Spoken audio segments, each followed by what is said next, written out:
Je vous ai déjà proposé le top 10 des pires personnages masculins, le lien juste ici. Aujourd'hui, nous allons voir le top 10 des meilleurs personnages masculins dans les livres, séries et films. Commençons fort avec un personnage que nous sommes beaucoup à aimer, Daryl de la série Walking Dead. Oui, je commence direct par un exemple. Clairement, ce personnage part dans la vie avec les mauvaises cartes. Pauvreté, manque cruel d'éducation. Enfant, il doit apprendre à chasser pour simplement se nourrir. Autrement dit, avant même l'arrivée des zombies, Daryl est un pro du survivalisme.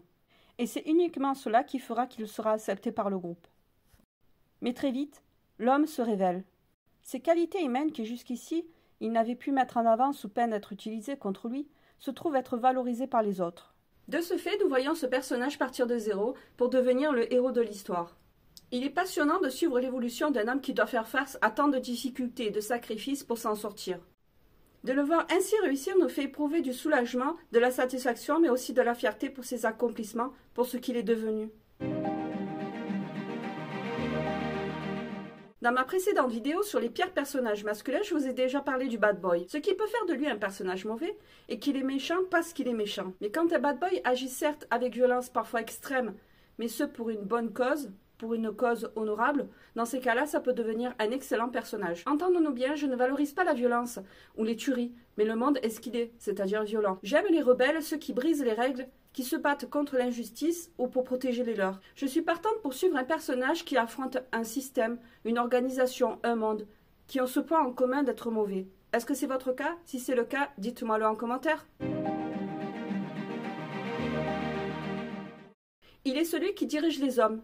Il paraît si confiant, si sûr de lui, que l'on se met sous sa protection ou qu'on le suit. Ce personnage masculin, nous aimons suivre ses aventures tout simplement parce qu'il nous inspire.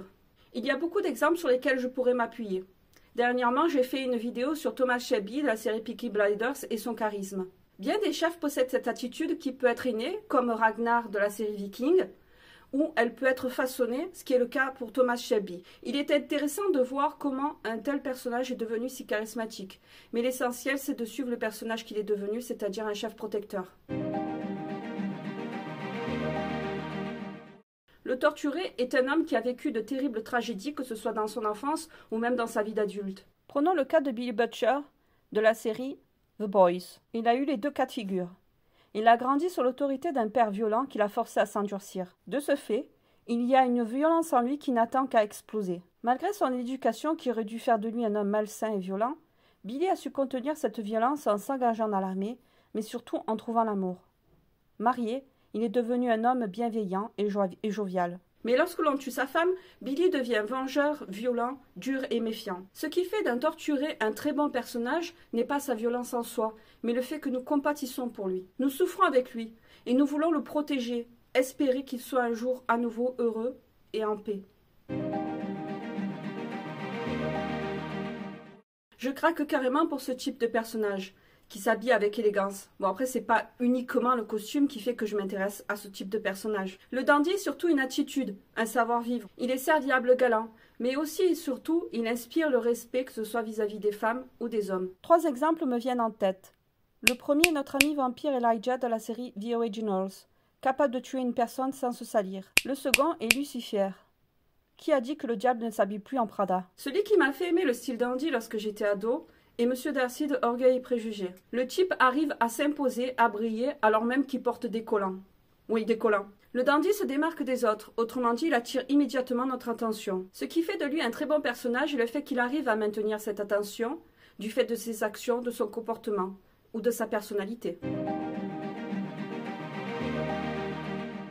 Qui n'aime pas suivre un personnage qui est si tordu, si mauvais, qu'il est naturel de le détester, et de ce fait permis de détester. Bien sûr, il faut qu'il soit doté d'une personnalité complexe pour qu'il soit intéressant et réaliste. Quand on nous offre un personnage qui est clairement le méchant de l'histoire et que nous n'avons pas à nous justifier de le haïr, du style à lui trouver des causes à sa méchanceté, là c'est clairement jouissif. Le summum de la satisfaction, c'est de le voir perdre encore et encore et encore avant de le voir mourir. Quand je vous disais que l'humanité est violente, tordue et un brin sadique, j'en suis la digne représentante, et je suppose que je ne suis pas la seule.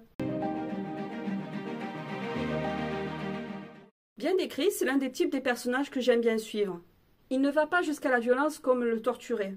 En fait, il est juste grognon, comme peut l'être la bête dans La Belle et la Bête. C'est là que c'est intéressant, c'est d'entrepercevoir l'homme derrière la bête. On sait qu'il est là, et on a envie qu'il sorte, et lorsqu'il le fait, surtout si c'est pour les yeux d'une belle femme, là c'est excitant. Cela rend son évolution intéressante et romantique généralement. Donnez-moi un happy ending, et là c'est le bonheur. Il est passionnant de suivre des hommes à l'intelligence hors norme. On a par exemple Albert Einstein, Steve Jobs, ou en version fictive, on a Tyrone Lannister, Dr House, Sherlock Holmes. Je ne parle pas exclusivement du QI, hein. Suivre leur parcours est très intéressant, surtout lorsque leur intelligence font d'eux des êtres décalés, en souffrance, malgré leur aptitude extraordinaire. Indéniablement l'un des meilleurs personnages masculins de tous les temps. Mais pourquoi? Parce qu'il est un psychopathe qui tue avec flamboyance? Parce qu'il possède un super intellect? Parce qu'il nous dérange du fait que si on laisse de côté les années passées en prison, il paraît tout à fait heureux et épanoui? C'est pour toutes ces raisons qui fait de lui un personnage fascinant. Hannibal est un grand de ce monde. Riche, cultivé, aimant l'art, ayant un métier qu'il aime. S'il tue, ce n'est pas dans un accès de rage. N'étant pas poussé par la folie, Hannibal reste humain, mais n'en demeure pas moins monstrueux. C'est cela qui est effrayant et à la fois fascinant.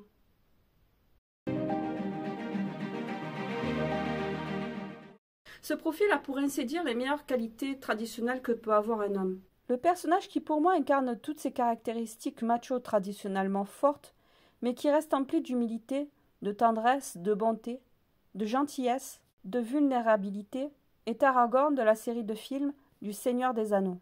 L'homme vient de se faire couronner roi, et il se met à chanter avec des pétales de fleurs qui virevoltent autour de lui, et pourtant cela n'enlève à rien à sa prestance et sa force. En fait, la force de ce personnage est qu'il est parfaitement à l'aise avec sa masculinité. On le voit combattre ses ennemis, protéger les siens, diriger les siens, et pourtant, il respecte les femmes et se montre tout à fait capable de se montrer vulnérable, de faire preuve de tendresse, de pleurer face à un homme. Il est parfait comme personnage, non parce qu'il est parfait, mais parce qu'il a des faiblesses qu'il assume totalement. Merci d'avoir suivi cette vidéo jusqu'au bout. Si elle vous a plu, n'hésitez pas à la commenter, à la liker. Au plaisir de vous revoir.